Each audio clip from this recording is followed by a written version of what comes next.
बिस्मिल्लाहिर्रहमानिर्रहीम। टॉपिक है हमारा objectives of educational psychology. Chapter first है।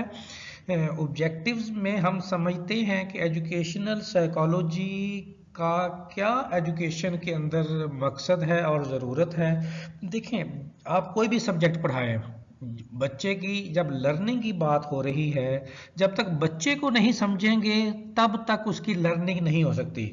और बच्चे को समझने के लिए एजुकेशनल साइकोलॉजी को पढ़ना और समझना जो है वो ज़रूरी है। वो क्यों ज़रूरी है, हम इन पॉइंट्स में समझने की कोशिश करेंगे। देखें, तालीमी अमल को अगर आपने अच्छी तरह से समझना है तो उसके लिए आपको एजुकेशनल साइकोलॉजी की अंडरस्टैंडिंग करनी पड़ेगी। तालीमी अमल को बेहतर बनाना है तभी आपको एजुकेशनल साइकोलॉजी की ज़रूरत पड़ेगी।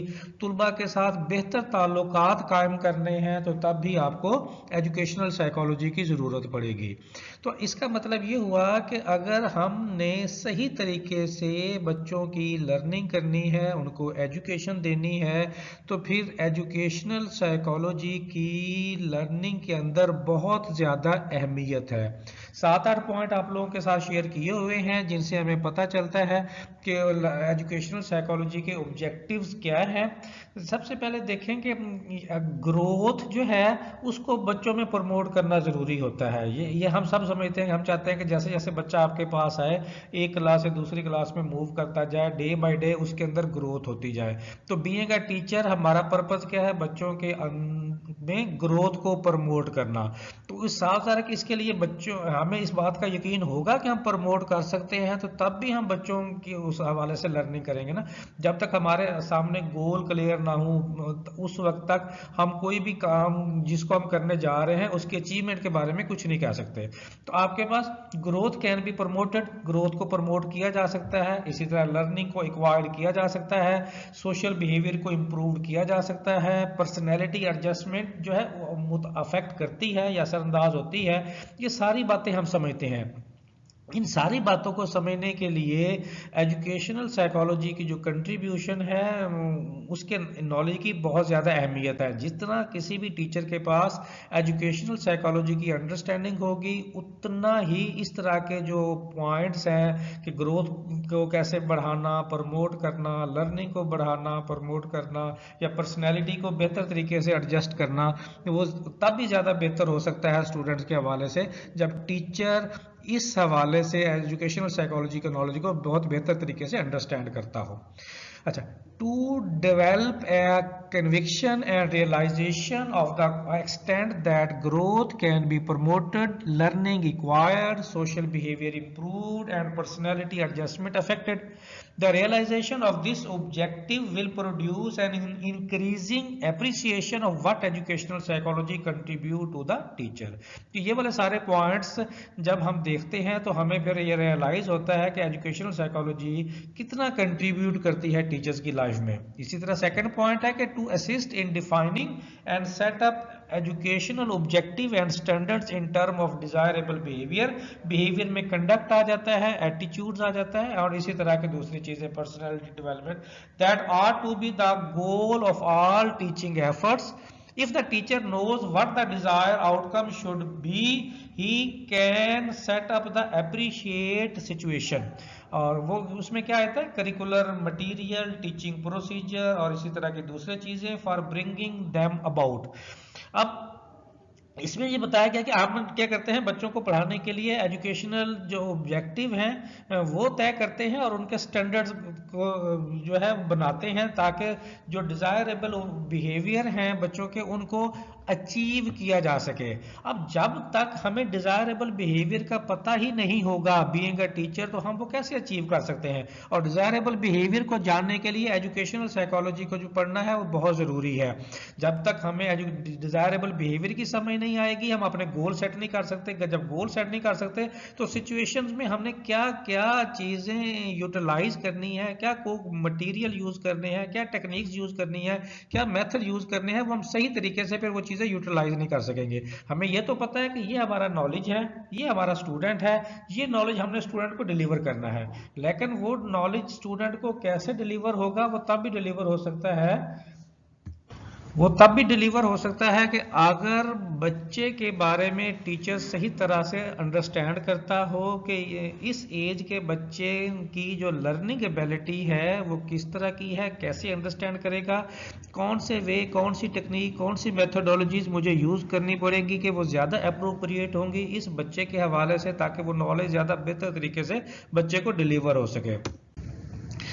इसी तरह से आप जब बच्चे को कहते नॉलेज डिलीवर करना होता है उसके लिए ज़रूरी है कि इम्पार्शल सपोर्ट करें। सब बच्चों के हवाले से नज़र आना चाहिए कि जब आप सारे बच्चों को एक ही तरह से डील करना चाह रहे हैं तो इम्पार्शल सपोर्ट होनी चाहिए और हमदर्दाना सपोर्ट होनी चाहिए। और आपका जो रवैया है बच्चों के साथ वो हमदर्दाना होना चाहिए और इंसाफ के साथ, ऑब्जेक्टिविटी के साथ जो है तमाम बच्चों के ऊपर काम करना चाहिए, ताकि क्लास का एक जो इन्वायरमेंट है वो ज़्यादा फ्रूटफुल और हेल्दी हो सके। To aid in developing an impartial but sympathetic attitude toward children so that their behavior will be regarded objectively. To assist in achieving a better understanding of the nature and importance of social relationship and the method of developing children, such modes of social functioning as getting along with other participation in group efforts and cooperation. अब इसके लिए देखें कि जब तक बच्चे की understanding नहीं होगी उसके सोशल रिलेशनशिप के हवाले से, तो आप बच्चों को इंडिविजुअल एक्टिविटीज़ और ग्रुप एक्टिविटीज़ की तरफ जब आप प्लान करेंगे तो उनकी सही तरह से आप ग्रुपिंग ही नहीं कर सकेंगे। अगर social relationship, social activities, social interaction के हवाले से एक टीचर ज़्यादा बेहतर तरीके से अंडरस्टैंड कर रहा होगा, वो तब भी होगा जब एजुकेशनल साइकोलॉजी उसके पास एक बेहतर अंदाज में उसका नॉलेज उसके पास अवेलेबल होगा। तो तब वो बच्चों के हवाले से ज़्यादा बेहतर तरीके से चीज़ों को प्लान कर सकता है, जिससे बच्चे आपस में पार्टिसिपेट कर सकते हैं, कोऑपरेट कर सकते हैं, ग्रुप की सूरत में एफर्ट कर सकते हैं। इसी तरह to provide a body of facts and principles that can be used in solving the problems of teaching, how the material of instruction can best be selected and organised into a graded series of problem, projects, units और contrast, how the learning process can be so guided that the material and method will not obstruct learning, and how the entire process can be directed so that what is learned functions not only here and now but anywhere and anytime in school or out. अब आपने बच्चों को क्या करना है, learning देनी है problem solving के हवाले से। कोई भी बच्चे के पास सिचुएशंस है और बच्चे उस सिचुएशन को सॉल्व करना चाह रहे हैं, उस सिचुएशंस को सॉल्व तब भी कर पाएंगे कि जब आपको उस बच्चे के लेवल के नॉलेज की अंडरस्टैंडिंग होगी, तो फिर आप बच्चे को सही तरह से उनके हवाले से एक्टिविटीज़ को ऑर्गेनाइज कर सकेंगे, इंस्ट्रक्शन को सही तरह से डिलीवर कर सकेंगे, बच्चों के लिए मटीरियल प्लान कर सकेंगे और मुख्तलिफ लर्निंग की जो एक्टिविटीज़ हैं उनको और मेथड्स को यूटिलाइज कर सकेंगे। इस तरह से बच्चा जो है किसी भी तरह की जो एक्टिविटीज़ हैं उसके अंदर ज़्यादा बेहतर तरीके से परफॉर्म कर सकेगा। तो एट द एंड बात वही है कि जब तक बच्चे की समझ नहीं होगी तब तक आप वो जो नॉलेज डिलीवर करना चाह रहे हैं बच्चे को उसको ज़्यादा बेहतर तरीके से ट्रांसमिट नहीं कर सकते। क्योंकि एक बच्चे की अगर मेंटल एबिलिटी जैसे प्रॉब्लम सॉल्विंग की है कि उसके एज के मुताबिक आप उसको नॉलेज डिलीवर नहीं कर रहे तो वो प्रॉब्लम सॉल्व में कंफ्यूज हो जाएगा। अगर आप उस बच्चे को सिचुएशन प्रॉपर बना देते हैं, एक्टिविटीज प्रॉपर उसको डिलीवर कर देते हैं, मटेरियल प्रॉपर उसको जो है प्रोवाइड कर देते हैं, तो बच्चा ज़्यादा बेहतर तरीके से उन एक्टिविटीज को प्लान करके अपनी लर्निंग को बेहतर कर सकेगा। इसी तरह से to aid in affording the teacher a better perspective for judging both the result of his own teaching and the educational practice of others, educational psychology helps provide a better background for understanding the total job of teaching in all its intricacies, the importance of goals, of the need of working philosophy, a knowledge of usable material and means, उसमें जितने भी available resources हैं आपके पास या possible है, the most effective use of these materials, reliable and valid ways of evaluating outcomes or results, and so forth. Educational psychology helps develop a scientific problem solving attitude toward the problem of education. It also aids materially in training individuals to think psychologically about problems of human conduct and education। उसी तरह की बातें हैं जो हम पीछे कर रहे हैं कि एक टीचर को आप चाहते हैं कि वो बहुत अच्छा टीचर बन जाए और उसको बहुत अच्छी एजुकेशन की समझ हो, एजुकेशनल प्रैक्टिसेस जो है वो बहुत अच्छी हो, टीचिंग बहुत अच्छी की जा सके। उसके लिए ज़रूरी है कि आपके पास एजुकेशनल साइकोलॉजी का नॉलेज हो। एजुकेशनल साइकोलॉजी जो कुछ भी आप करना चाह रहे हैं एजुकेशन से रिलेटेड, उसकी बैकग्राउंड और उसकी अंडरस्टैंडिंग बहुत अच्छी प्रोवाइड करती है। जब आपके पास बैकग्राउंड और अंडरस्टैंडिंग बहुत अच्छी होगी तो साफ ज़ाहिर है कि आप बहुत अच्छा अपना जो टॉपिक है जो बच्चे को डिलीवर करना चाहते हैं वो प्लान कर सकते हैं। उस प्लानिंग के अंदर आपने अपना नॉलेज कैसे ट्रांसमिट करना है, उसके लिए कैसे कैसे एक्टिविटीज प्लान करनी है, कौन से मटेरियल यूज करने हैं, कौन सी टेक्निक यूज करनी है, कौन सी मेथडोलॉजीज यूज होनी है, और उसके जरिए ये सारी चीज़ें जो है वो सिंपली जर्नल वे में नहीं होंगी बल्कि साइंटिफिक वे के साथ होंगी। क्योंकि जब आप साइकोलॉजी की बात करते हैं तो हम कहते हैं ये scientific study of human behaviour है, तो आप साइंटिफिक वे में उन चीज़ों को लेके चलते हैं ताकि मैक्सिमम आउटपुट आ सके। तो जब आप साइंटिफिक वे में चलेंगे तो आपका प्रॉब्लम सॉल्विंग ज़्यादा बेहतर तरीके से होगी, का जो एटीट्यूड है, और इसी तरह से जो भी लर्निंग एबिलिटी है वो मैक्सिमम तरीके से अचीव की जा सकेगी।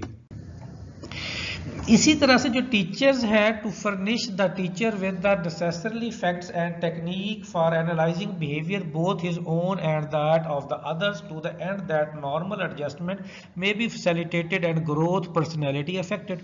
अब जब एजुकेशनल साइकोलॉजी का नॉलेज टीचर्स के पास होगा वो उसको अपनी ज़ात के ऊपर भी अप्लाई करेगा, वो अपने स्टूडेंट्स के ऊपर भी अप्लाई करेगा, तो इसके ज़रिए क्या होगा, उसकी अपनी भी लर्निंग होगी और उससे दूसरों की भी लर्निंग होगी। वो अपने कोलीग्स के बिहेवियर को देखेगा, उसको ऑब्जर्व करेगा। उस सिस्टम के अंदर रहते हुए जो है, जैसे स्टाफ रूम में बैठते हैं टीचर्स तो वो अपने देखते हैं कि मैं एक क्लास को लेकर चल रहा हूँ तो उसमें फला बच्चे मुझे जो है वो प्रॉब्लम क्रिएट कर रहे हैं, आप लोग उसको किस तरह से डील करते हैं।